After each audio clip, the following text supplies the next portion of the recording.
इस बात का अनुभव कर लेता है।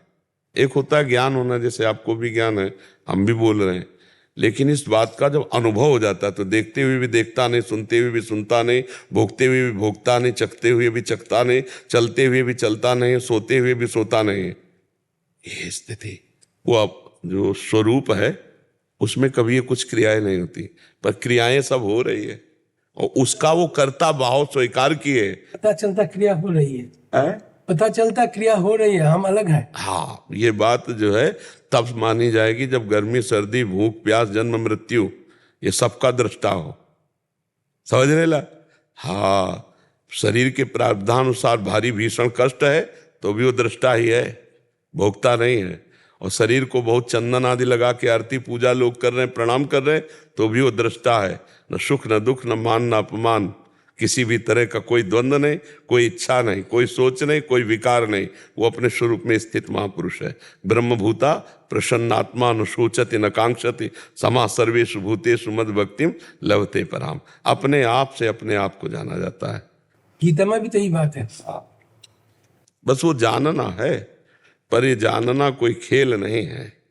ये जान गया तो बहुत बड़ी बात है, पर यही जानने के लिए पहले भक्ति करना पड़ेगा। स्वरूपानुसंधान भक्ति रेव गरीषे।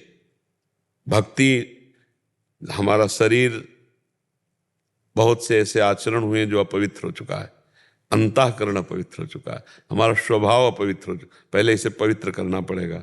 जैसे शांत निर्मल जल तो नीचे क्या दिखाई देगा ना, तो ऐसे अंतःकरण निर्मल और एकाग्र चंचलता रहित, तब अपने आप से अपने आप का बोध होता है। पर अंतःकरण की समता ही स्वरूप बोध को ले जाएगी। अगर अंतःकरण नहीं तो हमारे ममत्व, हमारा अहम, अंतःकरण में एक अहम है, मन बुद्धि चित्त और अहंकार, ये ही अहंकार फांसे हुए है। जो स्वयं में है ना, पता तो चलता है जो अहंकार आ रहा है, ये तो पता चलता है अहंकार आ रहा है। जी जी। पर जैसे हम सो रहे हैं, हम खा रहे हैं, हम पी रहे हैं, हम चल रहे हैं, हमने ये किया, हमारा ये परिवार, हमारा ये शत्रु, ये हमारा, ये जो व्यवहार है, इस व्यवहार में वो सम अंदर से है और बाहर से व्यवहार नौटंकी नाटक में जैसे रोल किया जाता है ना, ऐसे रोल हो रहा है, पर वो उससे बिलग है। हर सेकेंड कभी चूक नहीं, उसी तुरीय अवस्था कहते हैं। तो हम लोग को चूक हो जाती है। हाँ, तो अभी अब साधक है ना, सिद्ध थोड़ी है। जब तत्व बोध हो जाएगा तो बात अलग हो जाएगी। साधक हैं, कम से कम अहोभाग्य मनाओ कि ये बात समझ में आपको आ रही भगवान की कृपा से कि आप अलग है और ये चैप्टर अलग है। अब इसमें हम फंस गए हैं, अब इसका साधन है, साधन के बिना बात नहीं बनेगी। तो हम भगवान का नाम जप करें। मानी संख्या ब्रह्म भगवान, जैसे मानी संख्या गुरुदेव।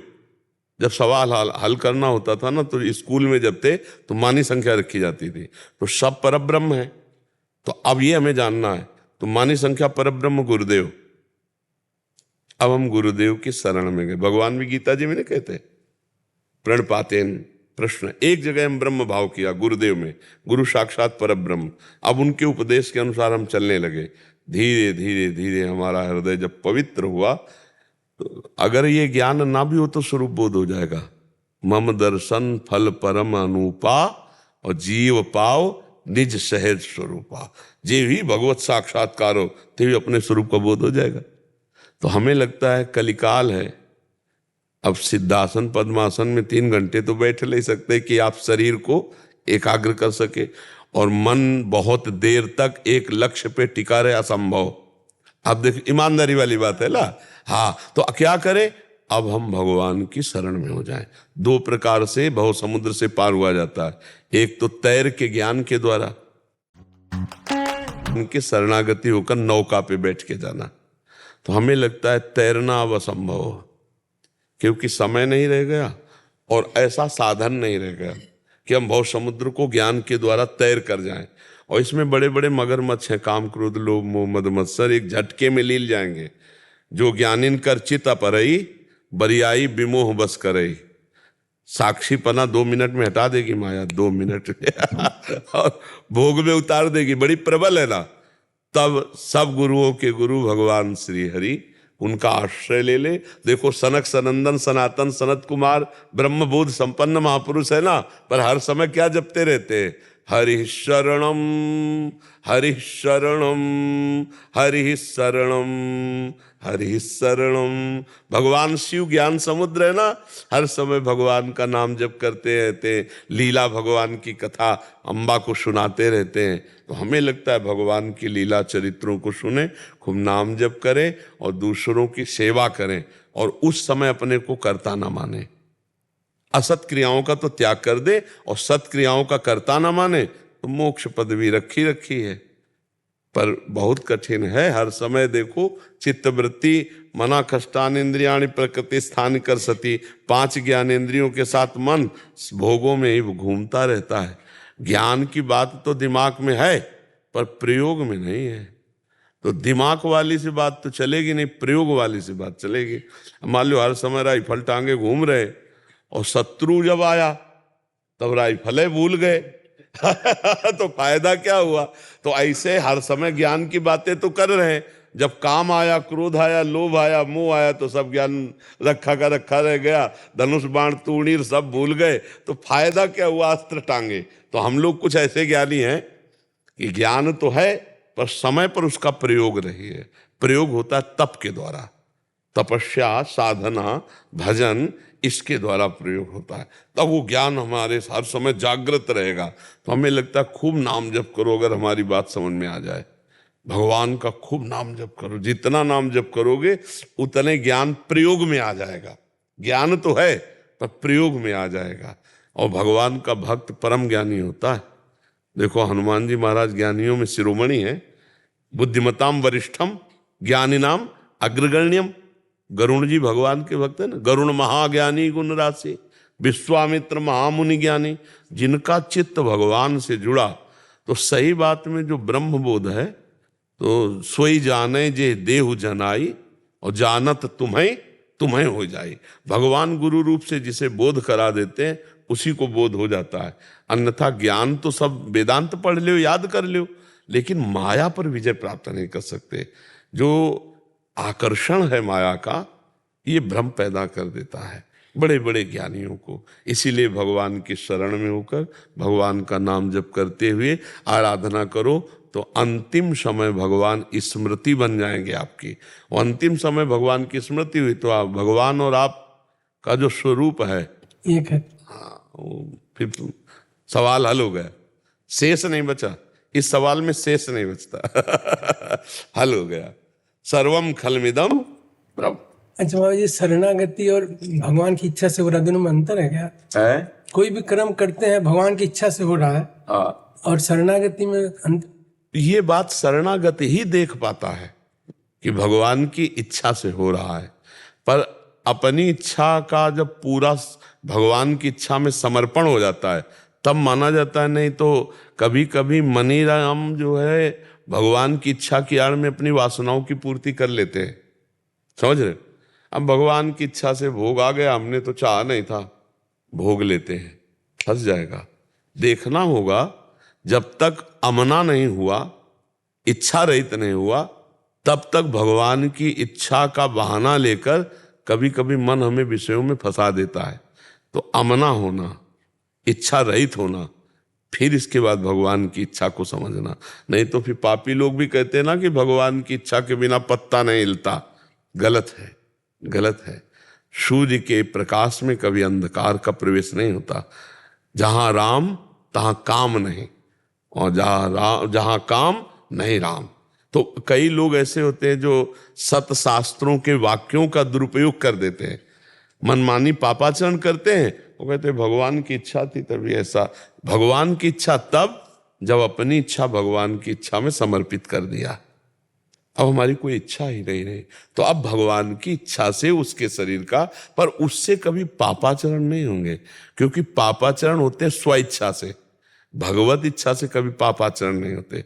तो जो स्वेच्छा का भगवान की इच्छा में त्याग कर चुका है वो तो बहुत बड़ा महापुरुष हो चुका है। अब जो ही प्यारो करे सोई मुहि भावे। अब अपनी इच्छा का पहले विनाश हो। अपनी इच्छा तो देह भाव से कितनी इच्छाएं हैं, इनका पहले समर्पण हो, नहीं तो गलत हो जाएगा ना। हम कभी मन की वासना को भगवान की इच्छा मानकर खेलेंगे तो दुर्गति नहीं हो जाएगी। तो हम मन की पहले निर्मल करें, उसको वासना रहित करें।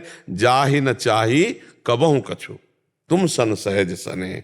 उसकी फिर जो चेष्टाएं होंगी वो भगवत इच्छा से होंगी। भगवत इच्छा से जो चेष्टाएं होंगी तो हर समय परमानंद में निमग्न रहेगा, क्योंकि वो कर्ता और भोक्ता भाव है नहीं, तो स्वरूपानंद में मगन रहेगा। समझ पा रहे आप? कल्याण और भगवत प्राप्ति में अंतर क्या है? कल्याण और भगवत प्राप्ति में बड़ा अंतर है। जैसे तप लोक जाना, महर लोक जाना, जन लोक जाना, सत्य लोक जाना, ये कल्याण है। स्वर्ग के ऊपर के लोगों को में स्वर्ग तक पुण्य लोकों का भोग भोग कर मृत्यु लोक की विसंति, वो यहाँ आएगा। लेकिन जैसे तप लोक जाना, जन लोक जाना, महार लोक जाना, सत्य लोक जाना, ये कल्याणमय लोक है, ये भोग लोक नहीं है। तो वहां से आना पड़ेगा? हाँ, नहीं, ब्रह्मा के साथ उन लोकों में है कि अभी तो नहीं आना पड़ेगा, लेकिन दो परार्थ जब ब्रह्मा की आयु समाप्त होगी और फिर जब सृष्टि होगी तो आना पड़ेगा। लेकिन मोक्ष और भगवत प्राप्ति हो जाने पर आना नहीं पड़ेगा। इन लोकों में ये आने जाने, आ ब्रह्म स्तंभ पर्यंतम सर्वम मायामयम जगत, यहाँ तो आना जाना पड़ेगा। आ ब्रह्म भुवनान लोकान पुनरावर्तिनो अर्जुन, भगवान कह रहे ना गीता में, यहाँ से लेके ब्रह्मलोक तक का आना जाना, पर वो कल्याण हो गया। मेरे मिस्टर, वो दुखों से अभी छूट गया है, वो परम सुख में निमग्न है, लेकिन उसे आना पड़ेगा सृष्टि चक्र में। सृष्टि चक्र से मुक्त होने के लिए भगवत प्राप्ति या मोक्ष प्राप्त होना अनिवार्य है। तो आपने कहा था कि आर्त और अर्थार्थी जो भक्त होते हैं उनका कल्याण हो जाता है, तो क्या उन्हें मुक्ति? नहीं, मुक्ति शब्द से तो नहीं जोड़ सकते हम, क्योंकि आप भगवान से रुपया मांगे हो तो भगवान क्रम बाई क्रम आपको बढ़ाएंगे, लेकिन आपने भगवान के दर्शन तो चाह नहीं, भगवान से प्रेम चाह नहीं, तो मुक्ति तो नहीं मिलेगी अर्थार्थी आर्त को। तो धन प्राप्ति के बाद वो जैसे कामना करेगी, अगर वो धन प्राप्ति के बाद फिर भगवान की प्राप्ति की कामना करे तो बात बन जाएगी। लेकिन केवल धन प्राप्ति से उसका कल्याण का मतलब मंगल शुरू हो गया, अब वो दुख निवृत्ति की तरफ बढ़ रहा है, लेकिन उसको भगवत प्राप्ति थोड़ी हो गई। उसके बाद कर तो सकता है ना? धन प्राप्ति के बाद वो अग्रसर, अगर वो भगवान को भूल गया तो फंस जाएगा। भूल सकता है? हाँ, क्यों नहीं भूल सकता है। धन का ऐसा प्रमाद है, इसीलिए तो रोज सत्संग सुना जाता है, भगवान से प्रार्थना की जाती है कि मैं भूल ना जाऊं। आपको उदाहरण दे दें, अक्रूर जी का नाम सुना है, बड़े भागवत थे, महाभागवत थे। समंतक मणि में उनका मन आ गया और सतधन्वा को प्रेरणा की कि सत्राजित को मार डालो, और समंत मणि ऐसा किया। सत्राजित जब मारा गया तो उनका समंतक मणि हमें दे दे, क्योंकि भगवान खोज करेंगे फिर तेरे को मार डालेंगे अगर तेरे पास समंतक मणि निकलेगी। और बात उल्टा हुई कि पहले भगवान ने मार डाला, फिर खोज की समंतक मणि, तो उनके पास थी नहीं। अब सबको हुआ कि समंतक मणि के लिए तो सत्राजित मारा गया, तो आखिरकार उसके पास समंतक मणि निकली क्यों नहीं? तो लगा कि मतलब क्या कपट हो रहा है बीच में। भगवान बलराम जी को और सत्यभामा को लगा कि भगवान ऐसा क्यों बोल रहे हैं कि समंतक मणि नहीं। मतलब एक संशयात्मक वृत्ति भगवान के ऊपर भी चली गई। धन बहुत विचित्र खेल है। भगवान ने बुलाया अक्रूर जी को, अक्रूर जी काशी चले गए थे, काशी में यज्ञ कर रहे थे। भगवान ने बुलाया, कहा चाचा जी मुझे पता है बड़ी बड़ी यज्ञ हो रही हैं आपकी, तो समंतक मणि 8 भार सोना रोज देती थी, उसी से सब। उनका समंतक मणि दिखा दो, हम लेंगे नहीं, दिखा दो, मैं पता है आपके पास ही है, सबका संशय दूर हो जाए। तो समंतक मणि के कारण भगवान को छोड़कर द्वारिका से काशी चले गए थे और समंतक मणि की प्रधानता हो गई। और इंद्रनील मणि श्याम मनोहर ठाकुर जी उनको गौड़ नजर आने पर, ये धन है, ये धन कभी भी भगवान की माया है। भगवान अभी सब हमारी बुद्धि, हम सबकी बुद्धि को मोहे हुई है। अब भगवान से अर्थ मांगे पर उसके साथ प्रार्थना ये कर दे कि आपका विस्मरण कराए तो मत देना, आपकी स्मृति रहे भगवान। तो वैसे तो मांगे ना, वो भगवान सब दे ही रहे, पर अगर मांगे भी तो छूट दे दे कि ऐसा धन ना दे देना कि आपसे दूर हट जाए, आपको भूल जाए। देखो दत्तात्रेय जी को रिझा लिया शास्त्राबाहु अर्जुन ने, खूब धन संपत्ति ऐश्वर्य सब प्राप्त किया और चढ़ गया अभिमान। तो जमदग्नि जी का कितना बड़ा अपमान किया, और यहाँ तक कि फिर उनके पुत्रों ने गला, तो फिर 21 बार हर्षे से भगवान परशुराम जी ने। तो ये बहुत विचित्र भगवान की माया है बच्चा। ध्रुव जी को दिया, विभीषण जी को दिया, तो उनके ऊपर नजर भी तो रखते थे भगवान। वो बात मांगा नहीं। ध्रुव जी ने ये संकल्प मन से किया था कि मैं भगवान से वो पद प्राप्त करूंगा। राज पद के लिए विचलित हुए थे, पर कहा था वो परम पद प्राप्त करूं जो हमारे बाप बाबा को भी नहीं मिला। लेकिन जब भगवान मिले तब मांगा नहीं। आप पढ़ के देख लेना। करदम ऋषि करदम ऋषि ने जब भगवान से 10,000 वर्ष तक तपस्या करके मांगा, तो आप सोचो 10,000 वर्ष भगवान में चित्तवृत्ति रखने वाला कामांध पुरुष नहीं होता। जब देहूति जी मिली तो स्पर्श भी नहीं किया। आप पढ़ के देखना, भाव में डूबे रहे। जब देहूति जी ने कहा कि आपका गृहस्थाश्रम का जो फल है वो तो वंचित हो रहा, प्रभु आप हर समय ध्यानस्थ रहे, तब योग से कैसा विमान रचा था, पढ़ा तुमने? 9 खंड का। और कई रूप में हुए थे करदम जी? 9 रूप में।